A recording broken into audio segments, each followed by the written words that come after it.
NATO Secretary-General Jens Stoltenberg did his familiar routine the other day in Brussels. He darkly warned Russia against nuclear saber-rattling. Quote, Russia's nuclear rhetoric and messaging is reckless and dangerous. But then Stoltenberg, as is his wont, reassured his audience that, quote, he has seen no change in Russia's nuclear posture or deployments which require any changes in our posture. So nothing to worry about, folks. We can ignore Russia's nuclear saber-rattling, and we can continue to pour weapons into Ukraine so as to inflict strategic defeat on Russia. We can step up our tank, F-16 and long-range missile deliveries because, at some point, Russia will acknowledge military defeat and come to the negotiating table to accept NATO's terms of surrender. Stoltenberg's cheery prognosis does raise some questions. First, if he's right and Russia would sooner accept humiliating defeat at the hands of NATO than resort to nuclear weapons, why bring up Putin's nuclear saber-rattling? Second, if, as he says, NATO doesn't need to change course on either arms deliveries or nuclear posture because Russia hasn't altered its nuclear posture, does that imply NATO would change course if Russia did alter its posture?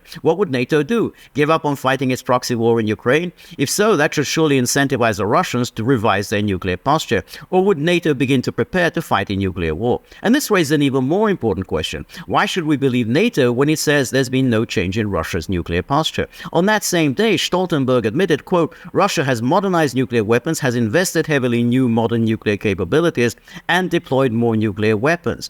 And Russia has indeed changed its nuclear posture. It is stationing tactical nuclear missiles in Belarus. It's no longer participating in the New START treaty. It's placed its nuclear forces on high alert. And Putin recently announced, quote, in the event of a threat to the territorial integrity of our country, we will certainly make use of all weapon systems available to us. This is not a bluff. Furthermore, no strategic nuclear talks between the US and Russia are currently ongoing. Neither the US nor Russia is sharing key data on each other's nuclear arsenals. Russia doesn't permit on-site inspections or attend meetings on compliance issues, refuses to exchange data, and doesn't notify the US of movements of its strategic nuclear forces. Stoltenberg knows nothing about targeting changes or nuclear preparation and readiness. His job is to reassure the Western public that NATO's reckless policy in Ukraine won't end in catastrophe. To that end, he has to issue a daily litany of lies.